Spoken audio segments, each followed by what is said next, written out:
Welcome back to the Fit Dad Club podcast. You're here with Travis Jones and Jason Barrett. How you doing today, Jace? Doing well, mate. Had a little bit of a play this morning with Imi at a little sensory park, which was a little bit of fun and games, and running around after her has definitely been my morning steps in cardio. So if you're struggling to get your cardio in, take your kids to the park. Win brownie points with the kids, win brownie points with your wife, get your steps in, win brownie points with your coach. Fucking there you go. There you go. That's the podcast, guys. Just take your kids to the park. That's it. I think What about you, man? Mate, it's school holidays still here. Seeing as school holidays are different all over Australia. But it's last week of school holidays, so yesterday was some playtime at one of the play centres, and today, I don't know, it's a bit crappy weather down in Tasmania. I feel like yesterday I ran 25k, so my legs are a bit heavy. I'm supposed to do some sprints today, a 20k run tomorrow, and a 30k run on Saturday, but I might push my sprints today to Saturday and do some weights today, because you know what, as long as I'm doing something daily and I get my total weekly mileage in, this is the same as what we say to our guys, you can push stuff around, one, as long as you're not being a little bitch, but you can push stuff around within the week and within your constraints, right? If I did it today, that's like, it's going to not fly with the constraints that I currently have, knowing it's the last couple of days of school holidays and me wanting to play with the kids a bit more and, be active with them during the day. So instead we'll go down to the park, like you said, and probably just have some fun together rather than me going for another 15 Ks of fucking running. Cause you know what? I don't really feel like doing that every day. I was going to say, I feel like the mental game of the running is one of the biggest, like the monotony. Yeah, it's just that, right?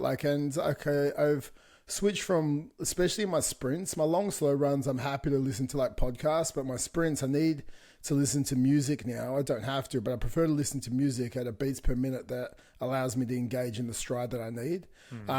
So I'm not constantly clock watching, and then I'm churning through playlists a lot at the moment because it's like, and then like people have playlists out there that are just absolute garbage. So I'm trying to sprint, like Beyonce comes on. It's like, I don't want to, the girls aren't running the world right now. This is the Fit Dad podcast. I don't want the girls aren't even fucking running. The girls are sitting on the couch doing nothing.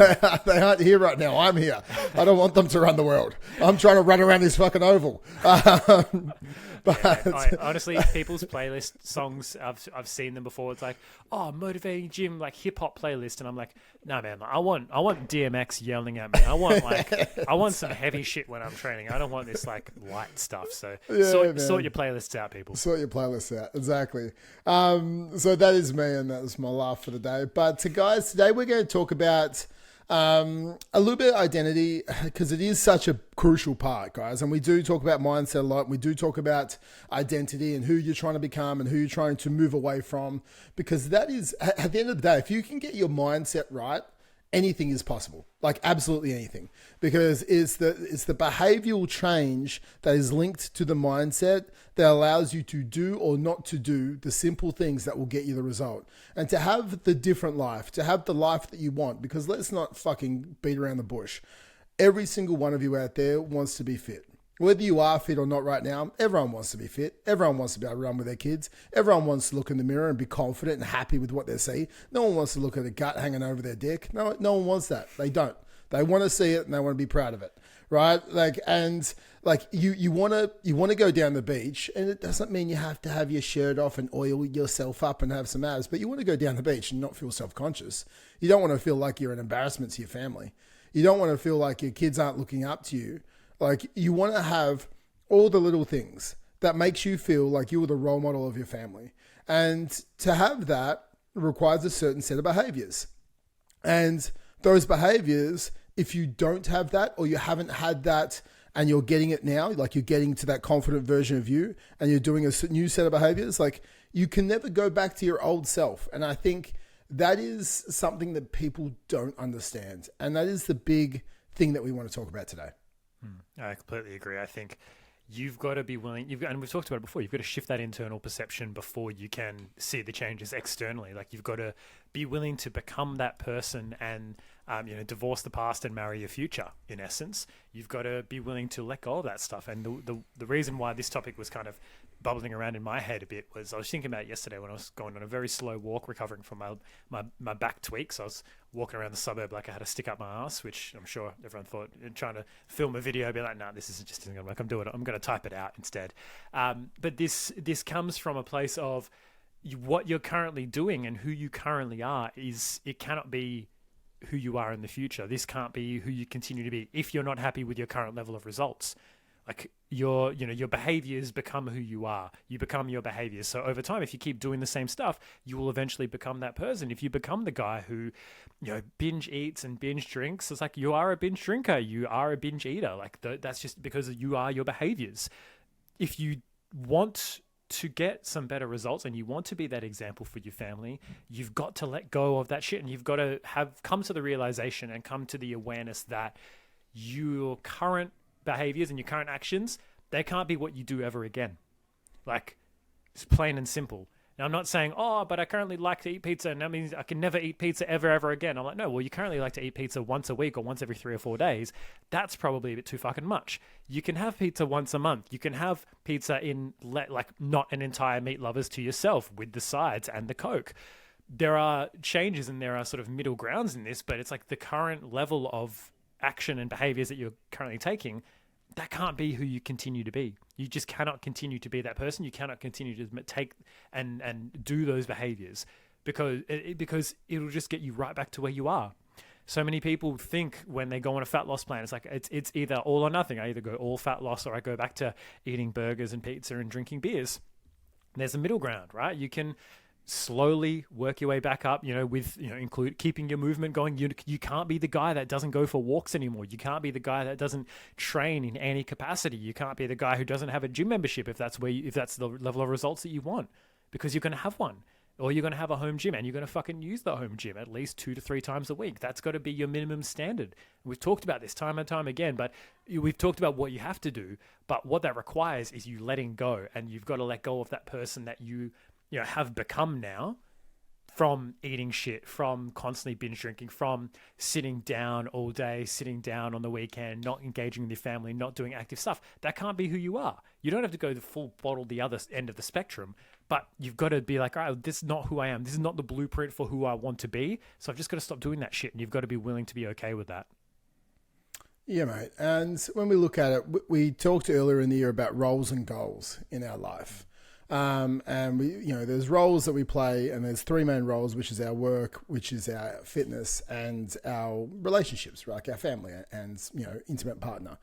Now, inside all of these, essentially roles, then we have minimum performance standards. Now, for all of us, if we look at our previous self and the results that we previously got, if we don't keep a measure or tracking these minimum performance standards, what happens is we slowly start to slip because we lose top of mind awareness until we get unconscious competence, essentially, right? So we all start with, I'm overweight and, I don't feel good about myself, or I'm in a relationship and it's not going very well, or I'm not making the money I want to make, right?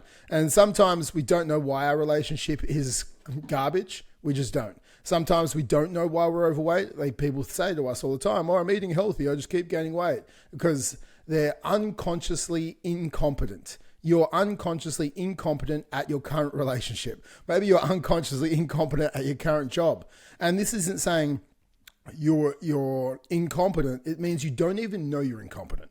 And that's okay. And to have a growth mindset, it requires us to have the humility when we get feedback like this to be curious. Okay, if I'm incompetent, what does competence look like? Right? And I think that's the main thing. A fixed mindset looks at feedback as something negative. A growth mindset looks at feedback through the lens of curiosity.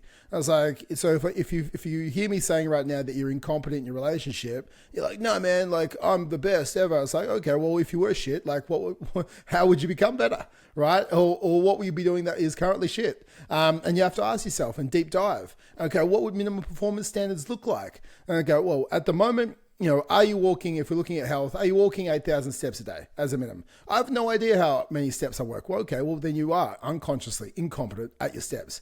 How many calories are you eating at the moment? Are you gaining weight over the last 6 months? Yes. How many calories are you eating? I don't know. Well, you're unconsciously incompetent at tracking your food and managing how much food you're putting in your mouth. How many times you're training each week, and are you following a program that's getting you gaining more strength? Are you stronger than you were 3 months ago? I don't know. I don't track my strength. Okay, well, you're consciously incompetent at your training at the moment, and that is also okay. So if we look at it, until we track things and until we know what to track, which is a key area, which is why you have a coach or you have a role model to help point you in the right direction, to show you what to track and what not to track. What are the big 20% of the things that give us 80% of the results? Because there's a lot of shit out there that you just shouldn't be tracking. How many minutes you sit in an ice bath? Fucking doesn't matter. How many times you do an infrared sauna each week? Doesn't matter.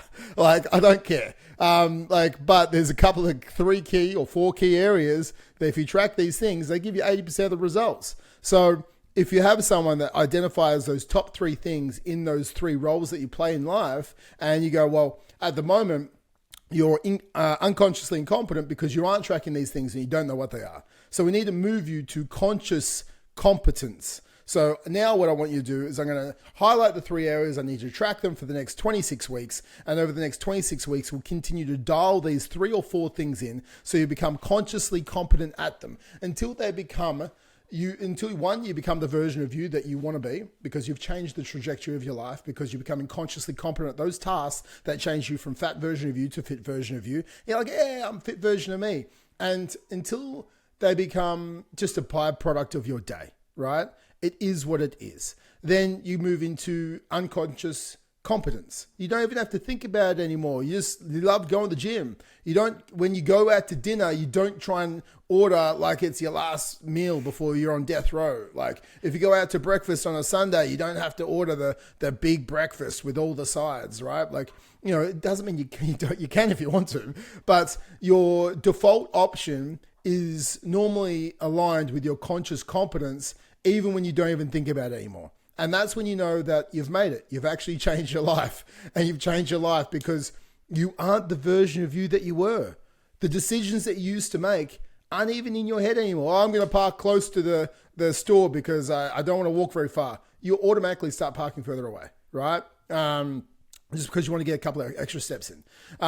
Or you just don't want someone to smash your car. You automatically, maybe it's just you get eggs on toast when you go out for breakfast. It's your automatic go-to. You automatically look at a menu before you go to a restaurant. You choose what you're going to have because you don't like being put on the spot, right? I don't know, but there is an automatic set of habits that you will fall into once you become unconsciously incompetent, which will allow you to keep the weight off for the rest of your life. And the problem is a lot of people move from unconscious incompetence to conscious competence, but they only stay inside that conscious competence for a very small window of time, and they don't cement those behaviors. What they do is they look at it as a quick fix. And then because they got that initial result they're looking for, they haven't moved across into that next realm, which is unconscious competence. They're always looking back to, I can't wait to go back and have beers with the boys every Friday night. I can't wait to go back to, not having to train. It's like, man, training's a part of your life for the rest of your life. This is it. Oh, but I don't like it. Well, fucking start to learn how to like it, right? Find something you love, right? And then look at it differently. What you're looking at is you're looking at training as a means to an end. I'm going to burn these calories because I ate those calories and I can't. And you're looking at it in a negative light. It's not a celebration of what you can do. It's a punishment of what you did do. So I think until we start to, and this is why I like performance-based goals to continue to people go. So you can have these habit-based goals to start with when we start looking to when our training is and we're looking to lose weight. But as we've lost that weight, and we're moving towards about 80% of the way to our goal, this is when complacency sits in, and this is when people start to revert back to older habits because they're like, oh, I'm not in as much pain as I was, and all of a sudden in 6 months their after picture is worse than the before picture because it's the after picture. But if they start having performance-based goals that are like 6 months away, it requires them to continue to dig deep. It requires them to put another level of intensity into their training. They're looking at their performance metrics even a little bit different, right? They'll shift a little bit more. Maybe it's not how many times you go to the gym, but maybe it's what kilometer per hour you're running, or maybe it's like how much you're lifting for some powerlifting meet or something that you have. But I think this is the big thing. We don't continue to evolve, because that's just an evolution is all I'm talking about. What we do is we want to evolve, and then what's the opposite of evolution, Jace? You're the man with the words. Well, like devolve? I would say it's a revolve. Reverse digi-evolution. I don't know. Exactly. But that's essentially what we're doing. We're not looking to evolve again, because we are a 1.0. And like, yeah, 1.0 is, I don't really like this. And then we want to become 2.0. And then we need to become 3.0, because we always need to be progressing. And if not, we will revert back to old behaviors. So we can't look at this evolution as a short-term fix to a long-term problem, right? We need to look at it as a long-term fix to the, short-term problem that you had, which was weight gain. And then now this long-term fix is something that you just carry for the rest of your life. It's like, man, I'm going to be lifting until I'm 80, if you can. Right? If not, you're going to be running. If not, you're going to be walking. If not, you're going to be doing on your biking, right? If not, you're in a paddle and you're kayaking. Like, you're doing something, right? And, if something gets taken away from you, you find the next thing. And I look to my father-in-law, man. He's like 74, running a half marathon. Like, he's evolved constantly. He's like, there's an obstacle and he'll continue to move. And it's the same as he did in business. It's the same as we do in business, right? We don't go, I'm just going to have a quick sprint and make some money and then go back to our old habits. No, our old habits, if you had a business that wasn't going the right direction, would also make that new business go broke as well. So if you try and do the same thing over and over again and expect a different result, you're a fucking idiot, right? So if you change your life because you weren't happy with your life, you can't go back to your old habits, because then all of a sudden you get the same result as the old habits gave you, which is either broke, not having a great relationship, and fat. And no one wants to be broke, fat, and not have relationships. Like, those are the three goals that you don't want, except that's where so many people slip into. 100%, man.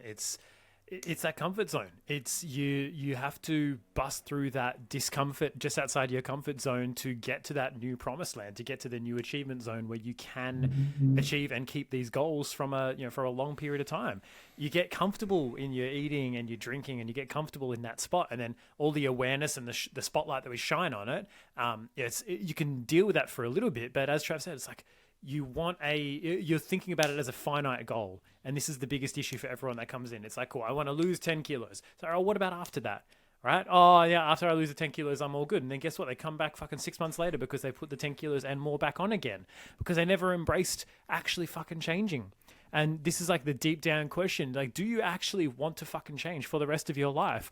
Or are you a little bit uncomfortable with your current body fat and you just want to get rid of it for a little bit for summer, and then you're going to put it all back on once you can wear jumpers and long pants again, and no one will really know, oh, is he big or is he just wearing a big jumper, right?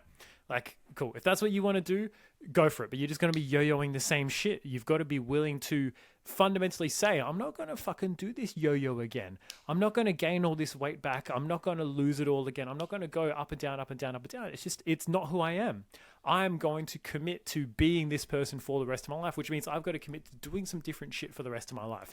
Now, it sounds big and scary because you're committing to something for the rest of your life, right? It's like this big, broad thing. It's like, oh, fuck, I can never do these things again, or I always am going to have to be doing this stuff. But it will get easier and better over time. Right in the initial term, it's going to take you like 70 to 80% of your mental focus around food, around training. Like, it's going to take that much of your mental effort to remind yourself and force yourself to go on the walk, or remind yourself and force yourself to go to the gym, to eat you're going to be shaking there with the menu. You're trying to point at the chicken palmy, but the steak and salad, it looks like you have Parkinson's. It's going to be difficult, but you've got to make the better choice. And it's going to take a lot of effort until it doesn't take the effort. That's what Trav's talking about with the whole unconscious incompetence. Like, you're unconsciously just picking stupid shit because you don't know any better, right? And that's okay. But you've got to go through that uncomfortable period of conscious incompetence where, now I realize how shit I'm being, and I realize how shit I'm being, to light a fire under your ass. You move into the conscious competence where you start to, be better, and you're like, okay, cool, I know I'm doing well, but I've got to, it still takes that focus. And as Trav's saying, it gets less and less and less over time. It might start 70-80% of your mental focus is on making this shit work.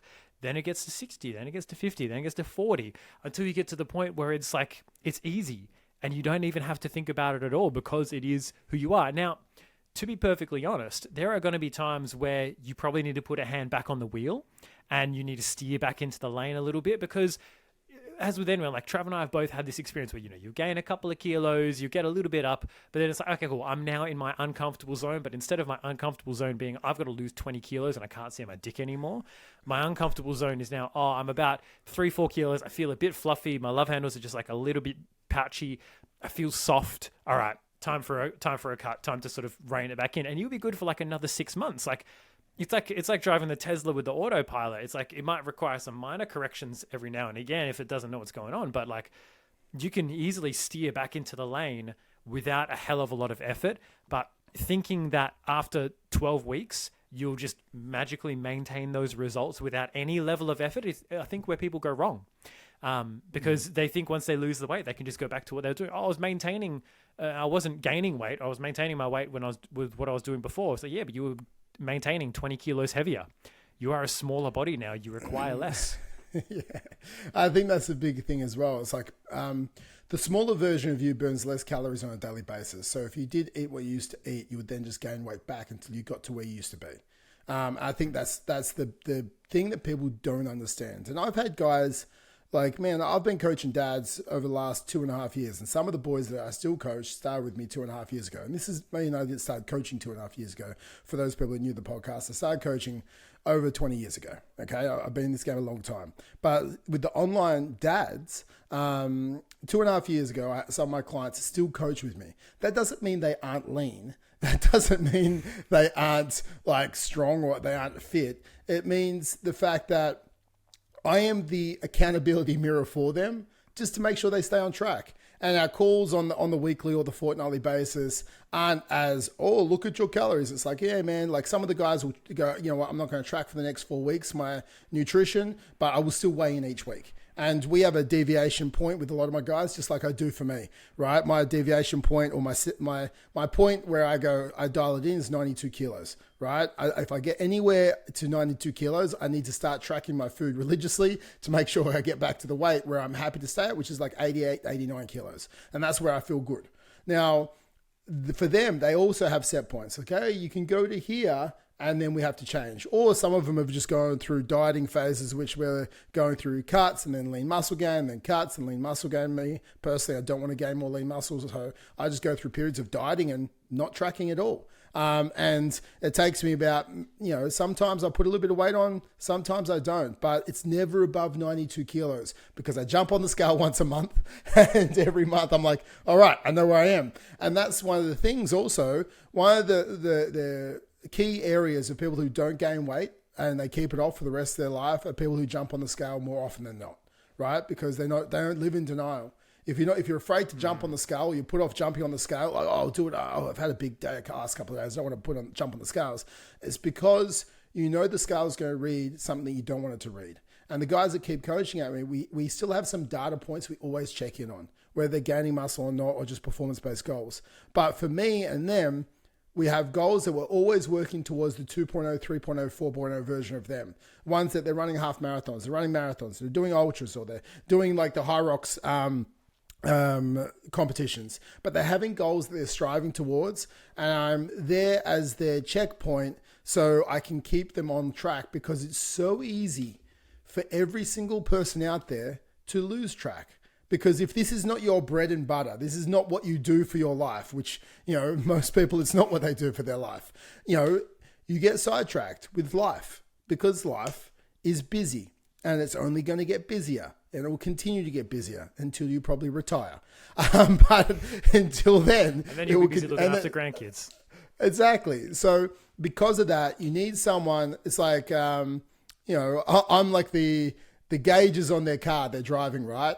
So the check engine light, or the replace, change your oil, or whatever it is. It's like, that's what I'm there for. I'm the accountability engine lights on their body, because I tell them what they need to be doing. Or if they're revving too hard, we need to take it back a notch. And I think that's what you have to look at, is like, until you understand how to read your own engine lights, You need someone in your corner to help you read them because you aren't at that unconscious competent state yet. You haven't divorced the version of you. You aren't the person anymore that's like, you know what, like I only drink a few times a year, maybe, right? And I actually get drunk a few times a year. Because I would say that if you are someone who wants to be the best version of you, then yeah, you probably only would get drunk a few times a year. You might have a couple of beers here and there every week, or a couple of whiskeys, nothing wrong with that. But you probably don't do it every night. And you definitely don't get drunk every month. Because if not, you know how it makes you feel. You know it's not the best version of you. So we do less of what makes us feel the best version of us. You're someone who, if you like get an itch to train, you can't wait to train and you love it, right? It doesn't mean you wake up every single day like jumping out of bed. It's like, I can't wait to lift these weights this morning. It's like, it doesn't mean that every day you feel that, but you love training, right? Until you love training, and you will get to the point, everyone will get to the point where they love training. Everyone won't get to the point where they love doing super fucking hard shit all the time, but you get to the point where you love training, then yeah, you probably aren't unconsciously competent with that. Like you just probably aren't. Like we have to look at the stats and we have to look at my minimum performance standards I do now without even thinking about it. And if you get to there, yeah, you've completely changed your life and your identity. If you still have to work to get there, you have not changed your identity and you can't take your foot off the gas until you do. And it doesn't take 21 days to create a habit. Doesn't take fucking 66 days to create a habit. Some people, it takes 2 years. Some people, it might take 5 years. Depends on what your environment is. Depends on what your support structure is. Depends on how shit your habits were in the past. And depends on how hard the habits you are that you're trying to ingrain. For me, like I keep trying to get a streak of 14,000 steps a day. And I did for like 35 days earlier in the year, or maybe it was like 45 days earlier in the year. And then me trying to do the steps every day of the week, I was like, I can kind of get there, but I was feeling like it was pressure. So as long as I have about an average about 100,000 steps a week, I'm happy. So I've just changed my averages instead of daily to go weekly. Like I did 30,000 steps yesterday. I did 38,000 on Sunday. If I look at those two together, it's like 68,000 steps. That means I didn't have to even walk for the rest of the week, but I did. But if I look at it, it took the pressure off. And I think for you, to have someone to help guide you through that version of you that you need to become is crucial to cement your new identity. I think that's such a big thing. Yeah, if you don't have someone in your corner to push you through, and also to kind of call bullshit, because there's a lot of guys that will finish a program. They'll be, oh yeah, no, like I feel like I'm pretty good. I feel like I've got it from here, but you will take that foot off the gas pedal. Like you will start to slow down. You'll start to revert. You might not be 100% at your goal yet, but you'll start to ease in and, oh yeah, like I'm not doing anything anymore. I don't need a track. I'm not accountable to anyone. If you don't at least have a game plan for after that period of time, you're like, as Joe's saying, you're not there. You're not at that point. You've got to know, and you've got to be honest and real with yourself and be like, oh, this is going to take, as he said, a long fucking time. Like it took me until I would say until maybe even like last year to sort of the start of this year, maybe a little bit before that, before I was really at that point where I'm like, yeah, no, like that's not who I am. I don't need to go out and eat a bunch of shit. I don't need to drink. I don't need to do all of these other things. Like I already wasn't doing those things, but I feel like now it's at the point where I don't feel like I need to track my food. I will still track my weight because I'm like, it's a data point. And this goes out to the people who think that, tracking your weight is unhealthy, or, you get obsessive, or all of this other stuff.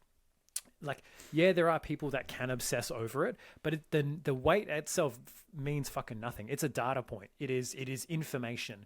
It's the meaning that you give to it. And it's all about the individual. The act of weighing yourself isn't a problem. If you're worried about jumping on the scale, you've got to dissociate your worth from the number on the scale.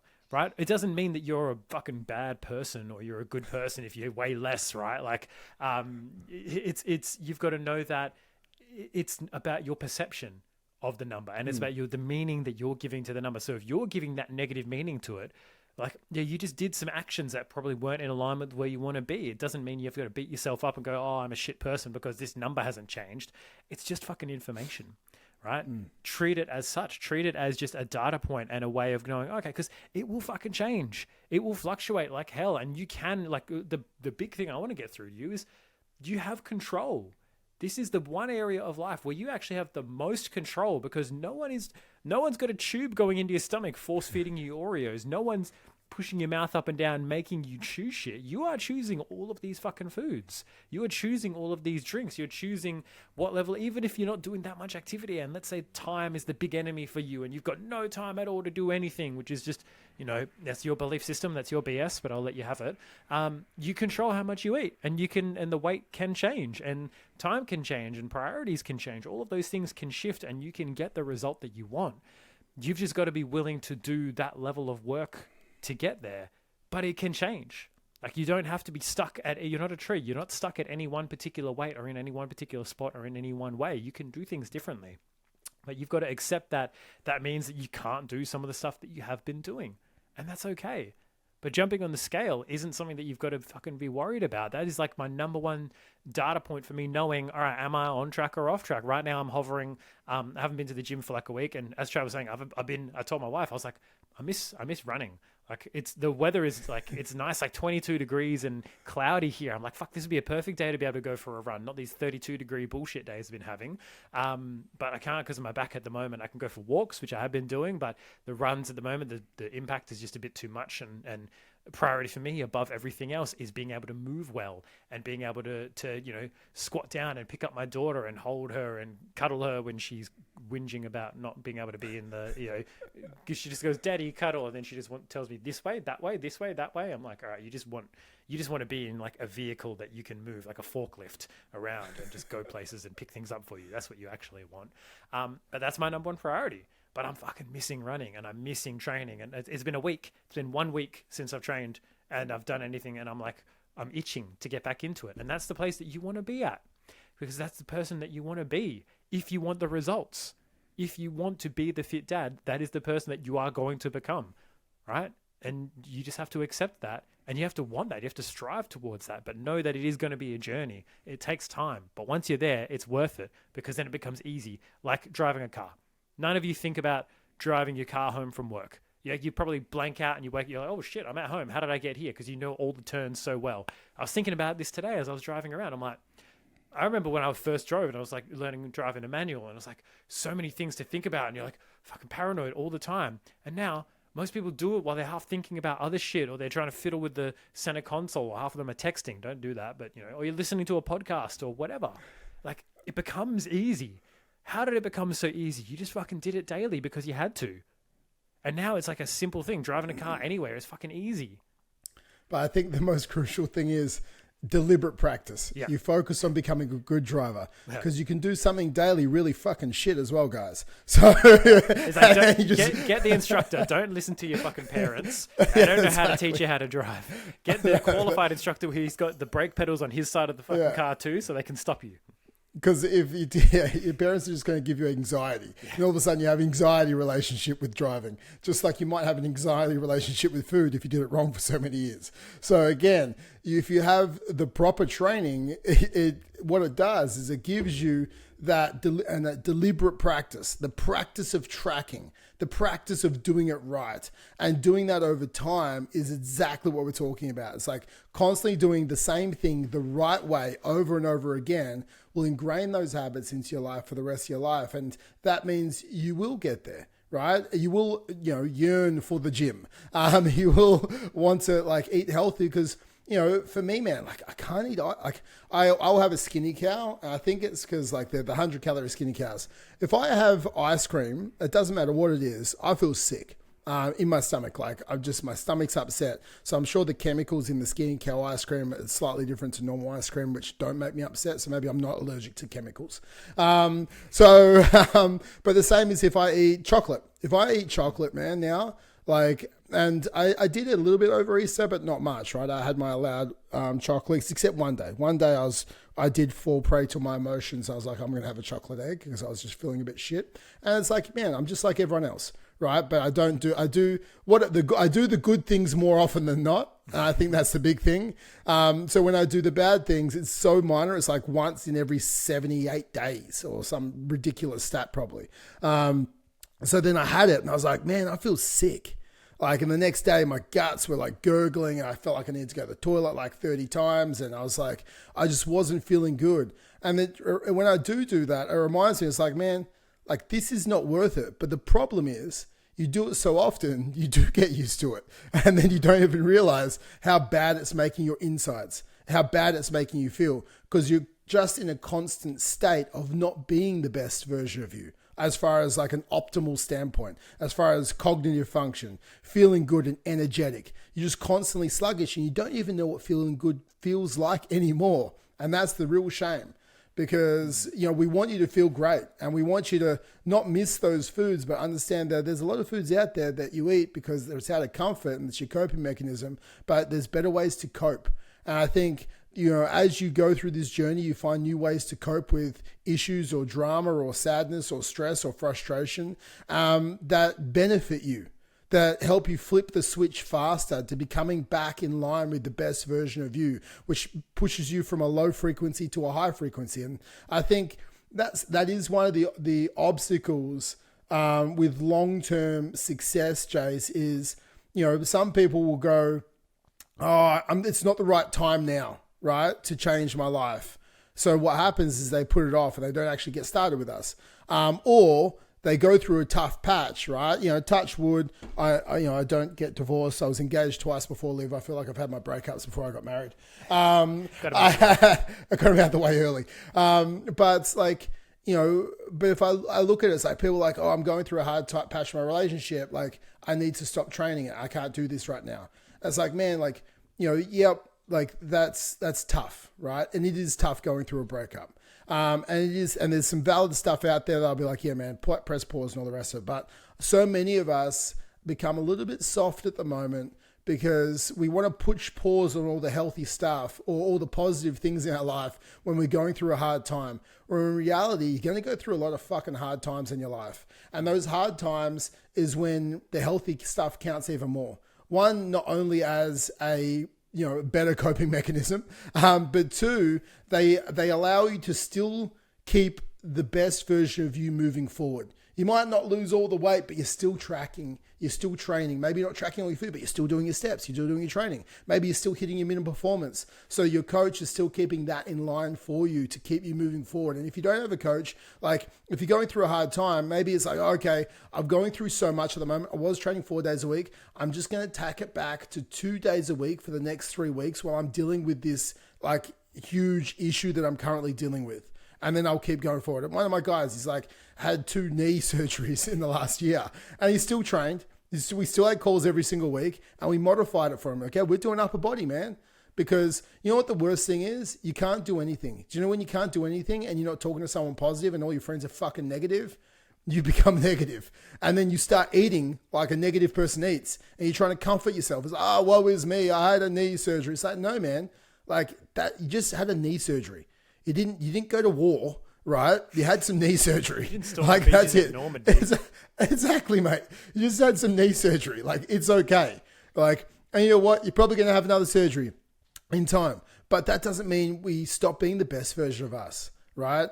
You know, you can go, well, you know, that sucks. Okay, well, how do I navigate this obstacle? Trav, let's create an upper body program. Hey, what do we need to do with my calories? Hey, you know, what do I have to do here? I'm happy to maintain, but I'm not going to progress, but I'm not going to go backwards, right? And I think that is the biggest thing. Like when we say we don't want to get going because of it's tough right now, it's always going to have a level of tough and there's always going to be tough times. So that means when it's going to get tough, you're going to give up. I hope not. Because you don't give up on the best version of you. So if you can get started in the toughest of times, it means when it gets easier, it is even easier, which is the best thing, right?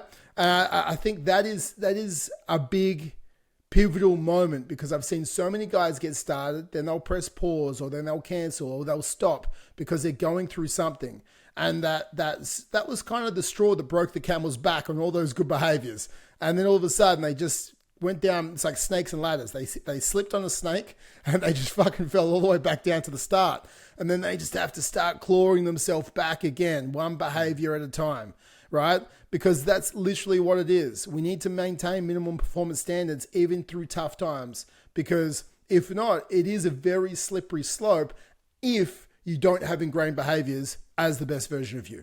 Yeah, and that's why we talk about how consistent you have to be with this practice, right? You can have your times where, things, but even if you were to go from 4 days a week of training to 2 days a week, that's that's a big amount of time that you get back. But the problem is they try and go from 4 to 0. It's like, all right, I've got to completely stop. I'm going to go from 4 days a week of training and tracking my food every day and weighing in daily to 0 days a week of training, not tracking my food, and I might weigh in once a week if I'm lucky. You probably wouldn't even do that. But it's like, you can still gain a shit ton of time from your current setup by training slightly less, like 50% less, still enough to maintain, and sometimes even enough to continue the gains. It would definitely be enough to continue to maintain all the muscle mass while you lose fat. You're going to be eating regardless. Like, I tell guys this all the fucking time. Tracking does not take that much time. You take your phone to the fucking toilet with you. You go to the toilet with you probably 4 or 5 times a day. I've seen the memes. I know all the wives say it, right? Oh, dad's going to the toilet. It's going to be 20 minutes, right? You're just going to fucking sit there and scroll random shit. Or you're going to, I don't know, maybe you're old school and you bring the newspaper with you and you flick through that. While you're on there, track your fucking food. Track what you've eaten. Track what you're going to eat. You're done, right? If you can't remember, just look at... If you can't remember, just look in the toilet and you see what you ate, and then you can track it. Yeah, exactly. Right? Corn. It's simple. Was that yesterday? But like, that's the shit. Like, that is it. You've got the capacity, you've got the time, and if you just claw back a bit of that time, or you're like, look, I can't justify getting away from, if I go leave the house, I've got to take the kids with me with the way things are right now. Cool. So you're going for walks instead of going to the gym, or you're going to the park and running around and doing circuit stuff with them, or whatever, depending on their age. Like Imi at her age, she's 18 months. She doesn't know if I start doing like push-ups with her and I do a push-up and then I like crawl after, like do a bear crawl after her and try and tickle her. And then she doesn't know that I'm trying to fucking work out. She doesn't know that I'm just being physical. And it would probably be more fun for her than me just sitting on my phone while she plays on the fucking equipment like I see half the parents doing. So like, you've got to be willing to do this stuff for a long period of time.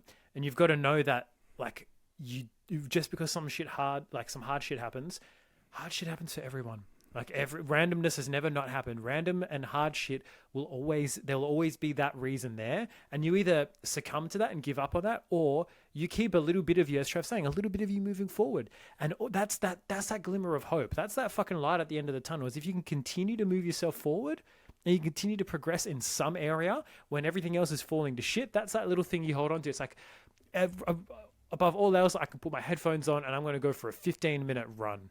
Right. And I'm just going to fucking go for as much of a run as I can before my shower in the evening once the kids are asleep. And that's what I'm going to do.